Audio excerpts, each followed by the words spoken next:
Hey y'all, welcome back to my channel. So today I'm going to show you how to properly detangle your curly or wavy hair. So I'm going to start off by sectioning it into two separate sections.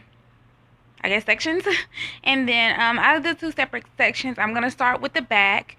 And I'm going to get me a little section from the back. Now, before I wet it, well, I'm going to wet it first, I'm sorry. And then I'm going to start detangling from the ends.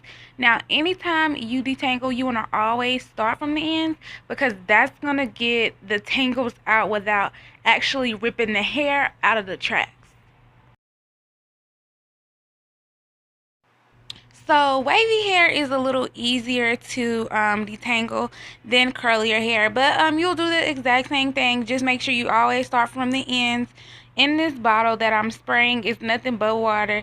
I think it's best to use just water on curly and wavy hair just to prevent like build up. You don't want the hair to get too heavy because you got like some curling cream or some curling mousse on the hair.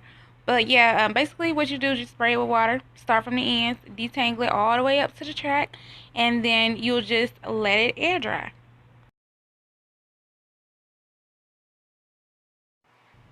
Okay, y'all, so this is how it looks once I let it air dry. The wave is so cute. It's so pretty and fabulous, and it's detangled with no tangles in it. I got this hair from Hair and Beauty. If you would like to try it, it's their loose wave, and I will talk to you guys later. Bye.